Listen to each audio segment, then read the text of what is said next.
Statement of Ronald Sinclair regarding his years spent in a teenage halfway house on Hilltop Road, Oxford. Original statement given November 29, 2005. Audio recording by Jonathan Sims, head archivist of the Magnus Institute, London. Statement begins. I should have come in to tell you people about this before, really.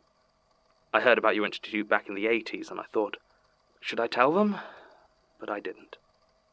Thought you'd be all about old castles and ancient cairns, not have any time for weird goings-on in a suburban house in Oxford. And you're academics as well, so probably have more rigorous standards than one crackpot's horror story. Still, I saw last week that they were planning to build on that land again. Another house where the old Fielding place used to be. I don't know, it's not like you'd have any power to stop the construction, but I needed to tell someone about it. And you were less likely to throw me out of my ear than the planning department of Oxford City Council. You see, I lived with Raymond Fielding for almost 3 years, and believe me when I say that there is nothing good that can come from disturbing that dreadful place. I was a bad kid. I've cleaned up my act in the 40-odd years since, but back then I was a little thug. Wasn't entirely my fault. I came from a bad family. My father left before I was born, and I'm not sure how much you know about single motherhood in the late 40s, but it was clearly hard enough that my mother ended up with a serious alcohol problem. I won't go into the gory details of my childhood, but let's just say it's no surprise I was out of school and in the system before my 13th birthday. They tried a few places to set me straight. Back then, these sort of places weren't quite as enlightened, and the only life lesson I learned worth a damn was how to take a beating. Finally, when I was 15, after the justice system was finished with me for the 3rd time, I was given the chance to re-enter society and offered a place at a halfway house on Hilltop Road. It's weird. I've tried to get information on it so many times in the years since, but there's nothing there. It's like it never existed. I mean, this was a long way pre-digital, and files got lost plenty, but it still bothers me. The most traumatic thing that ever happened to me, and as far as any official record is concerned, I couldn't have even been there. Raymond Fielding was younger than I expected. Every other place, the people in charge had been old, leathery moralists with scowls on their faces and calluses on their knuckles. A lot of ex-military types who would lecture for hours on how their wasted life had been saved by the discipline of the army, and did their best to impose it on us. Ray, as he insisted we call him, was different. He couldn't have been much older than 30, and he let his brown hair grow long. Not by today's standards, I suppose, but it would have sent any of the crew-cut authoritarians into a red-faced rage. He was friendly and approachable, but didn't seem like he was trying to be our friend. He was easygoing and smiled a lot, but there was something in his eyes that made me wary of trying to take advantage of him. I didn't like him from the start. The other adults I'd met on my journey through delinquency had been awful, and they'd run the spectrum from drippy, patronizing do-gooders to abusive thugs. But I'd always known. I would know what they were and where I stood with them. Ray was a mystery, and that unsettled me. Still, he wasn't too strict with our comings and goings, and the other kids staying there seemed all right. The one thing that surprised me was how rare it was to see anyone come back. Most other halfway houses I'd stayed in, you always had some of the older residents, those who had fallen into even worse criminal company, coming back occasionally, usually to sell drugs or do some recruiting. Amphetamines were the thing back in the early 60s, so I was surprised when I moved into Hilltop Road and there wasn't a Purple Heart or a Black Bomber to be found. It didn't seem like any alumni of Ray's little family came back for a visit. At the time, I just assumed it was a pretty nice neighborhood, so probably wasn't the sort of place my kind, as I thought of it then, made a habit of visiting. I wasn't wrong. The local residents hated us. We never really got into any proper trouble, but the sort of glares we got just for smoking on the street made me want to break a window sometimes. I never did, though. I'm not quite sure why I didn't, to be honest. Before I met Ray, I would have. There were plenty of broken windows in my past. There was something about living there, though, that dulled the urge. My memories of a lot of my time there are, well, not exactly foggy, but feel almost like I'm watching someone else's memories. I remember that it sometimes felt like I'd do things without actually deciding to do them, like it was just muscle memory moving me or a string gently guiding me. It was never bad or dangerous stuff, just things I wouldn't normally have done, like brushing my teeth. I'm glad for it now I've passed 60 and teeth have stopped being something I take for granted. But at 15 the thought never even crossed my mind. But when I lived on Hilltop Road, I cleaned them every night. Up and down and side to side, my arm moving like I didn't even need to think about it. The other kids living there were the same. At least, I think they were. I remember them being kind of dull. Not that they were boring exactly, we'd spend time together and smoke and play games and the like, but there was something about them, as though there were some things that they said and did without anything behind them. Occasionally there'd be flashes of something, like the time me and Dick Barradale snuck out after dark and set Mr. Hainsley's bins on fire, but mostly they were quiet, almost placid. I'm sure they'd have said the same things about me, and at the time nothing seemed amiss. I did what I did because it was what I was supposed to do, and it never struck me to question it. I'm not sure I really recognize who I became while living at that house. I did take up reading, though. There was a shop down in Cowley that kept a bucket of old pulp magazines, marked down to sixpence because they weren't the latest issue. I used to spend whatever money I had down there, and then I'd sit under the tree in the back garden and read them cover to cover, over and over again. They were daft, really, but I loved them. In the summer, with the leaves giving you just enough shade to keep cool, I'd say I was happier than I'd ever been before then. For the most part, Ray seemed content to stay out of our hair and leave us to our own devices. He had his own study in the basement where he spent almost all his time, and usually trusted one of us to go to the grocer's for food and sundries. Aside from church, which he made us attend with him every Sunday, he rarely went out at all. Occasionally one of the other residents of the neighborhood would overcome their distaste for us long enough to ask how Ray was keeping and whether he was well.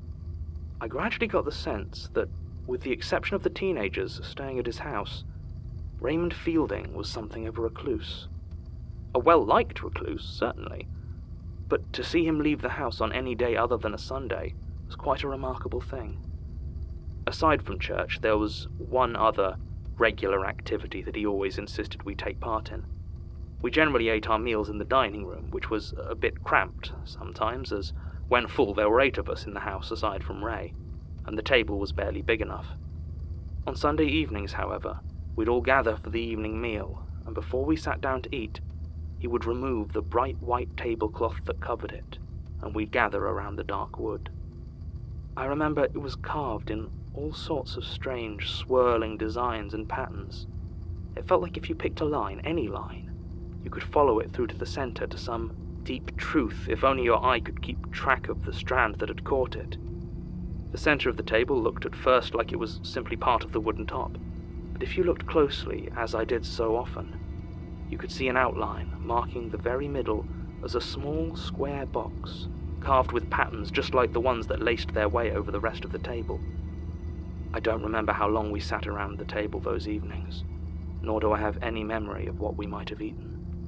So I passed a couple of years in relative peace. I actually studied, stayed mostly out of trouble, and as my 18th birthday approached, it looked like I might be able to find someone to teach me a decent trade. At that point I was the oldest there by a few months, the others having left the house as they each turned 18 in turn.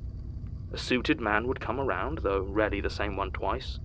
Ray would sign some papers, and my former house sibling would head out the door and into the wide world. I didn't see them after that, but at the time I didn't really think anything of it. I assumed they were too busy trying to survive in a world that I had always considered deeply hostile. Agnes came to the house 2 months before my birthday, in the middle of winter. Ray had never mentioned her, never held one of his little meetings to introduce her.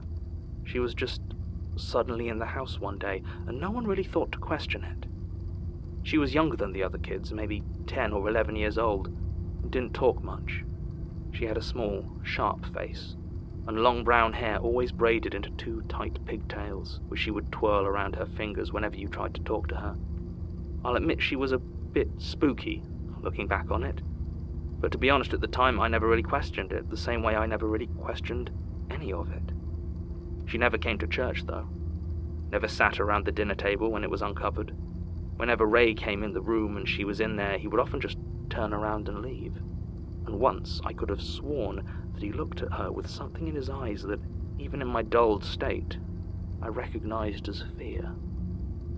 I was so focused on my upcoming emancipation that I didn't pay much attention to these developments, and I can't tell you much more about Agnes or what she did with her time in the house.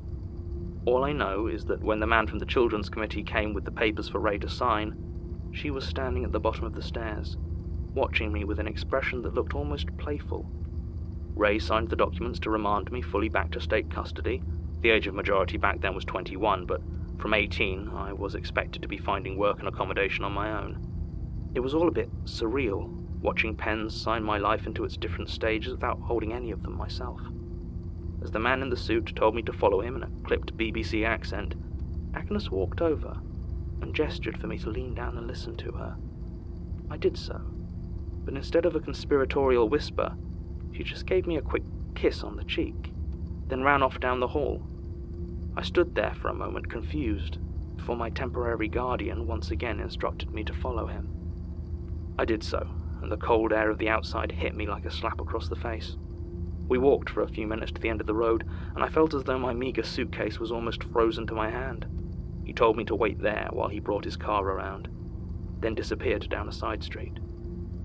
I stood there as the bitter wind cut through my thin coat. The sun was out, but it didn't do much to soften the sharpness of the February air as I waited. Then, without warning, I wasn't waiting anymore. I had turned around, put down my suitcase, and started walking back toward Raymond Fielding's house. I didn't want to go back. I had no reason to go back, but I had apparently decided to anyway, because I knew that's where I was going.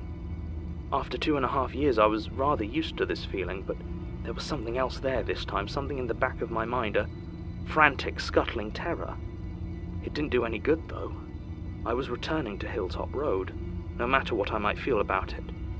Choice didn't even come into it. The door was unlocked when I returned, and the house was quiet.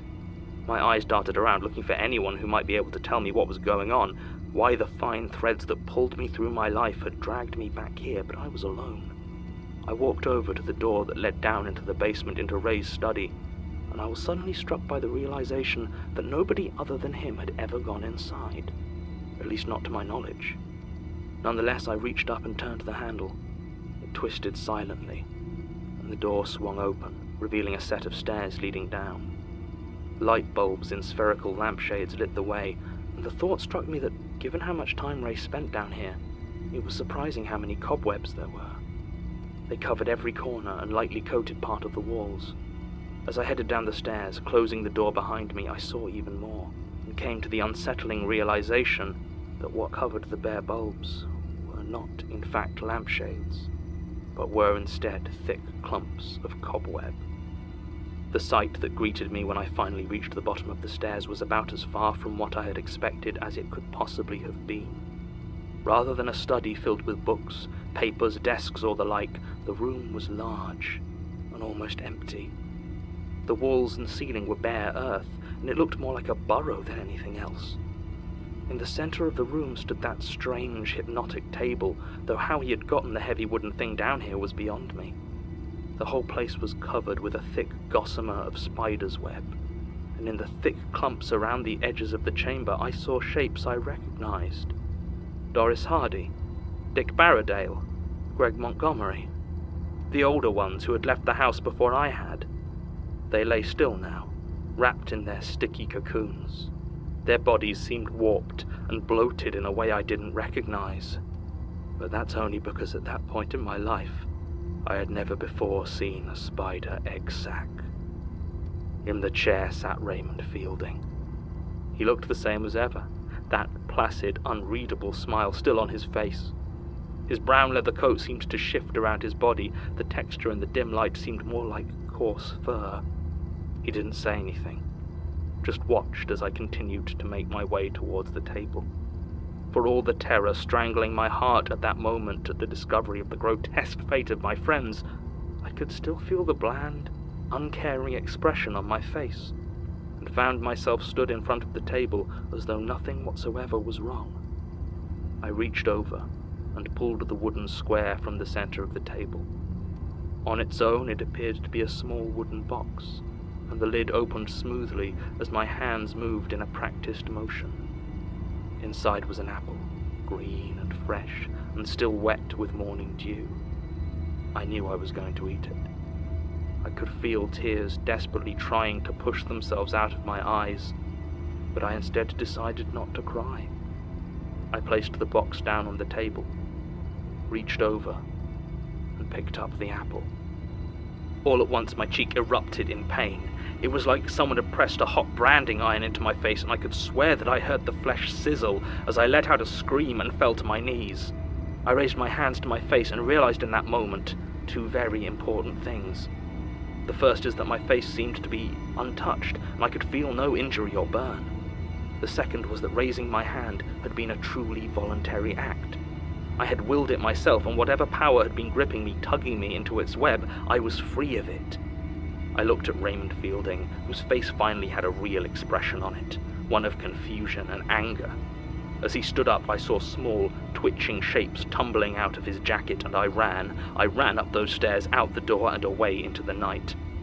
I didn't look back, and to this day I pray every night that the others down in the basement were already dead. That's it, really. Within 2 hours I was out of Oxford, on the first train I could jump onto. I jumped off at Birmingham to avoid a ticket inspector, and that's where I spent the next several years. Given my start in life, I've done very well for myself, and I now have comfort, education, and money. I try to think that I've left my past behind, but that sort of denial doesn't help me sleep. I only had my first truly restful night since that day, after reading about the fire that burned the house to the ground. But now they're building there. They're breaking ground that should be left burned and empty, and I've started to dream again. Statement ends. Mr. Sinclair was not exaggerating when he described the difficulties of tracking down information on any youth halfway house in Hilltop Road, or Raymond Fielding more generally. While I am naturally inclined to suspect conspiracy, Martin informs me that the nature of the gaps look like lost or damaged files. There are whole swathes of records missing from that period, not only related to Fielding, but many other similar institutions in the area. There's no attempt to cover up or redirect it either. It just looks like whichever cabinet housed those records got lost or damaged in the years since. I have done my best to prevent Martin reading this statement in too much detail. I have no interest in having another argument about spiders. In fact, after reading this statement, I have no interest in thinking about spiders any more than is professionally required. It raises further questions about the relationship between Raymond Fielding and this Agnes, and I can only hope some answers lie elsewhere in the archives. I wouldn't be surprised. Between Ronald Sinclair, Ivo Lenzig, and Father Burroughs, it appears there's still much to learn about Hilltop Road. End recording.